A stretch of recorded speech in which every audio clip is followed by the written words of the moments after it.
Hai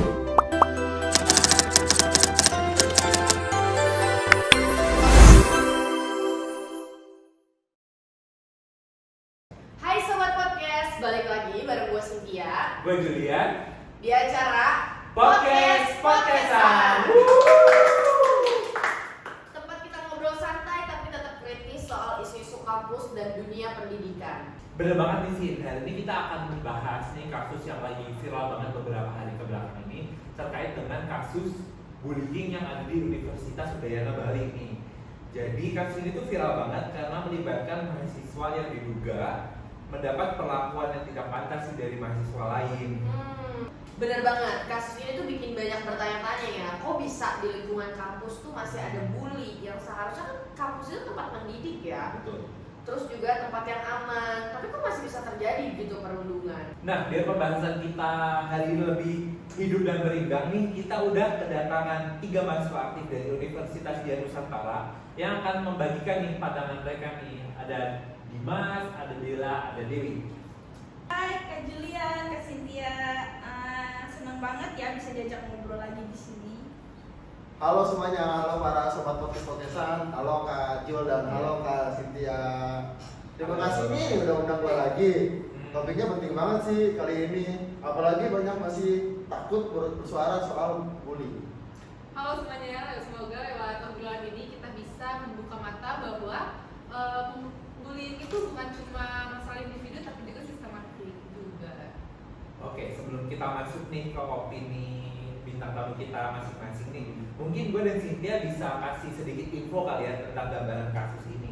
Jadi beberapa hari lalu itu muncul laporan bahwa seorang mahasiswa semester 7 Universitas Udayana Bali jurusan sosiologi itu mendapatkan tindakan perundungan oleh mahasiswa lainnya nih dari satu universitas yang sama juga. Bahkan bullyingnya tuh sampai di WA group yang berisikan bullying terhadap korban tersebut nih Cynthia. Oh iya. Kasus ini cepat viral di media sosial setelah salah satu netizen mengangkat kasusnya. Pihak kampus juga langsung turun tangan dan sekarang yang gue baca pelaku itu totalnya ada 6 orang dan udah dipecat dari anggota kehumasan karena mereka tuh 6 orang itu kalau nggak salah 3 orang itu anggota kehumasan deh. Tapi yang menarik masih ada netizen yang mendukung pembulian ini loh. Tapi banyak juga yang menilai ini udah jelas-jelas bentuk kekerasan verbal dan psikologis. Iya nih, parah ya kasusnya ya.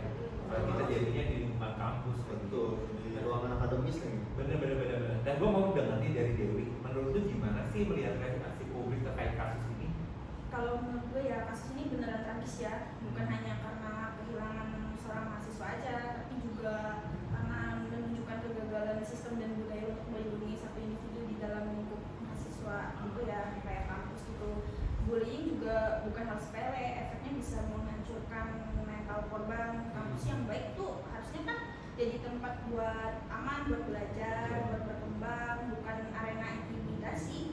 Universitas Udayana serta kampus lainnya memiliki peluang untuk melakukan reformasi lah, memperkuat sistem penanganan dan menjadikan kasus ini sebagai titik balik perubahan yang lebih baik. Gue setuju banget sih. Kalau lu sendiri Dimas gimana? Lu kan aktif banget di kampus. Pernah lihat atau dengar gak hal serupa? Jujur, gue sih pernah ya, tapi ini bukan di suatu organisasi kampus atau di lingkungan akademis ya, tapi di saat gue masih SMA. Di saat gue masih sekolah, waktu SMA gue ini pernah dibully oleh teman gue. Bahkan gue aja nggak nyangka kok seorang perempuan bisa ngebully gue kayak gitu. Cewek. Perempuan. Pelakunya perempuan, dikarenakan motor gue ini ibaratnya jelek lah. Motor gue jelek. Gara motor. Lalu depan kali sama ceweknya kali ya? Enggak, gue nggak demen. Ceweknya doang. Motornya Kenapa tuh? Iya, motor gue. Jadi kan karena pas di saat gue sekolah itu rata-rata orang itu melihat dari motornya kan. Lagi pernah hype waktu itu di zaman gue sekolah itu hype gitu apa melihat dari motor, tapi bukan dari perilaku atau perilaku. Motor jadi status sosial. Iya, dari status sosial. Lagi di Oke. ruang di lingkungan sekolah pas gue SMA itu rata-rata emang anak-anaknya orang-orang ada. Anak-anaknya orang ada, jadi rata-rata motornya pada bagus-bagus kan. Nah di saat di situ motor gua pun jelek, dan jadi setiap orang mau masuk sekolah itu kan, sekolah gua ini kan sekolah muslim ya, sekolah Islam, jadi setiap pagi itu sholat duha. Setiap pagi itu sholat duha, jadi setiap pada mau apa setiap masuk sekolah gue ini pas mau masuk jadi gue sering terlambat dulunya. Nah, ini gue nggak patut dicontoh lah, gue tuh dulu sering terlambat pas masih sekolah. Nah jadi kan orang-orang ini udah pada ngumpul di lapangan ya untuk sholat duha. Di saat itu gue baru lewat. Nah, dengan semua orang liatin. Iya, jadi kan orang-orang pada ngeliatin semuanya ya, bahkan dari ada kelas ke kelas gitu kan orang-orang pada ngeliatin. Jadi pada tahu lah di saat itu gue lewat, di situ motor gue jelek dan gue diketawain gitu lah. Di situ ada perkataan yang menyakitkan aja. Seperti apa itu? Ya misalkan ada contoh kayak gini lah. Nah, cewek nggak ada yang bawa sama lu karena motor lu jelek gitu lah kayak gitu. Motornya apa orangnya nih? Ya, Motornya orangnya sih bener lah, ganteng lah SMA. Oh gitu. Kalau misalkan dari Dela nih, gue mau tahu kalau misalkan lu ngelihatnya tuh kayak gimana sih sekarang netizen tuh kan ikut campur banget ya kalau di media sosial ya. Gimana tuh menurut lu Dela? Iya, aku juga ngikutin Kak kasusnya dan jujur agak miris sih. Maksudnya tuh udah jelas banget, itu jelas-jelas bahwa itu bentukan kekerasan baik verbal maupun non verbal, tapi masih aja ada orang yang ngebela dengan alasan itu bagian dari proses pembinaan. Padahal tuh kalau misalnya seorang udah sampai trauma, kehilangan rasa aman, bahkan takut dengan datang ke kampus, itu udah nggak bisa disebut dengan pembinaan lagi. Iya, beda ya ini. Oke, kita masuk ke bagian yang lebih dalam kali ya, soal budaya bullying di kampus. Kenapa ya budaya kayak gini tuh masih terus ada sampai sekarang? Menurut gua sih ya, kalau budaya soal pembulian ini nih emang selalu ada dari zaman dulu ya, bahkan dari zaman alumni yang dulu itu selalu ada pastinya bullying itu ya. Entah kenapa sampai sekarang, karena bullying itu pasti masyarakat juga kadang kalau mau membuli itu melihat kekurangan dari kita sendiri sih. Setiap kita juga namanya manusia kan setiap manusia mempunyai kekurangan ya. Nah kadang kekurangan itu akan dibuat celah sama teman-teman kita, kelas kita atau di kelas kita untuk membuli kita.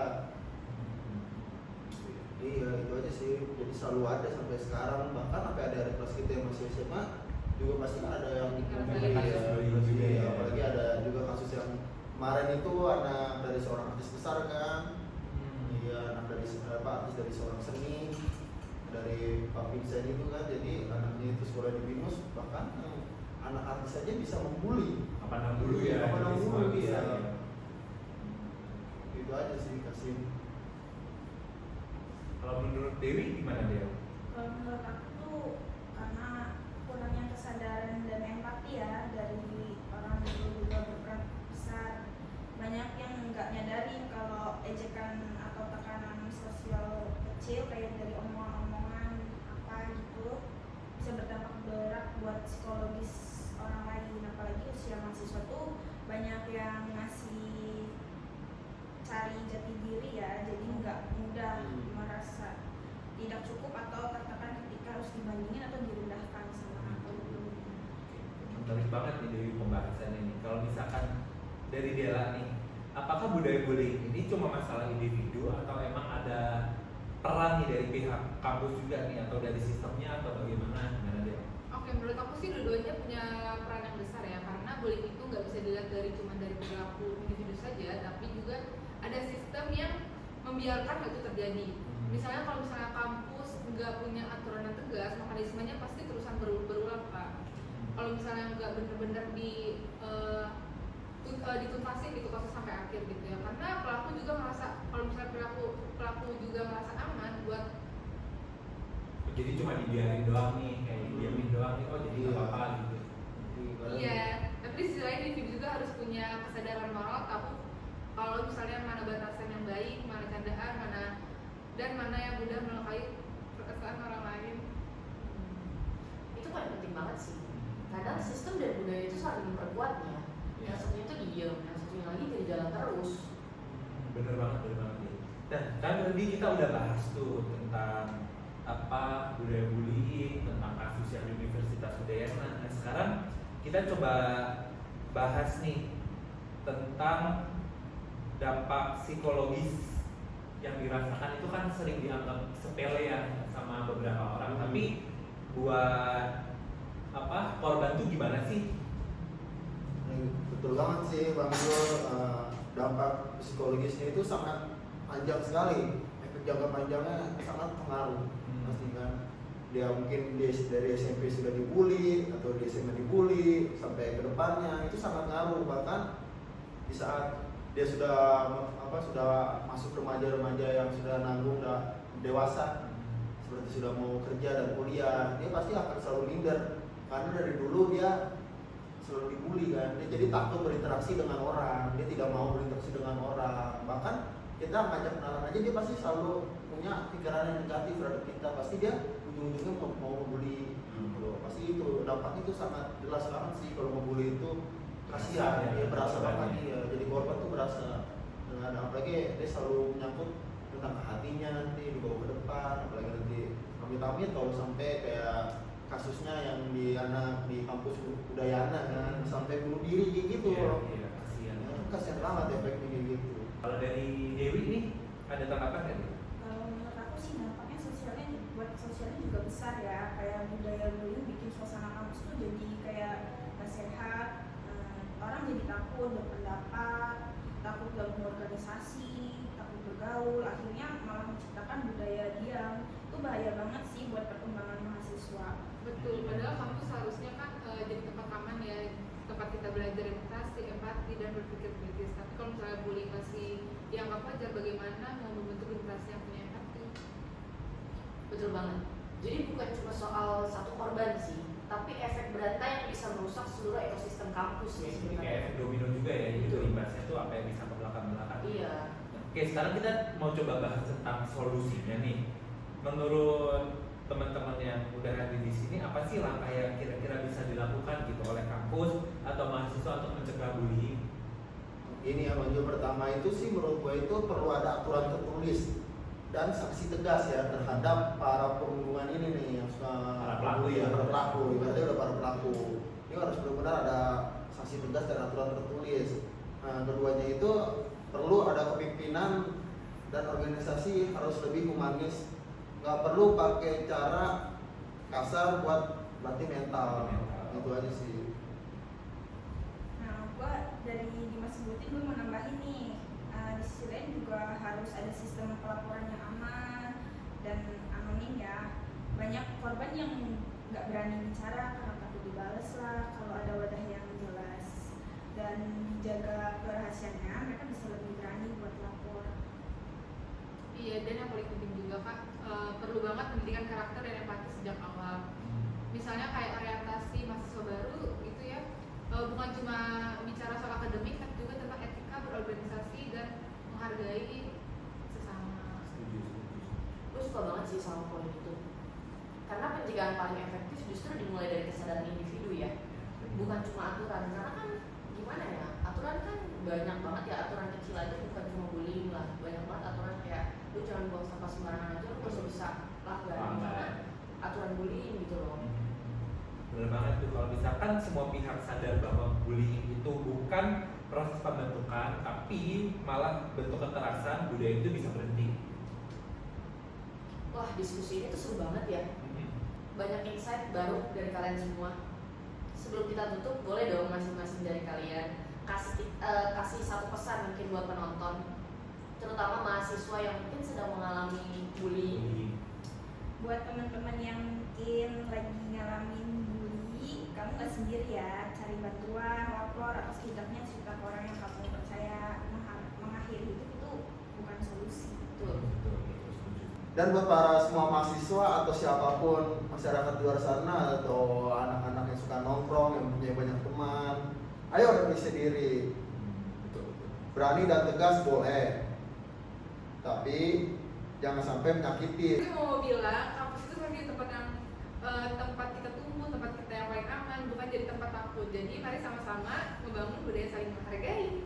Nah, keren banget nih diskusi kita hari ini nih. Semoga obrolan itu bisa menjadi pengingat buat kita semua bahwa perubahan itu bisa dimulai dari kesadaran yang kecil. Oke, terima kasih buat Dewi, Dela, dan juga Dimas ya yang udah mau berbagi perspektif hari ini. Nah, buat teman-teman yang dengerin podcast ini, jangan lupa follow media sosial podcast-podcastan di semua platform, dan bisa bagi komentar nih di bawah sini nih kalau misalkan teman-teman ada cerita terkait dengan bullying atau misalkan pernah menjadi korban atau pelaku terus bertobat, itu bisa share nih di kolom komen nih. Betul banget. episode berikutnya. Tetap berani bersuara, tetap berpikir kritis, dan jangan lupa jaga empati. Bye. Dadah.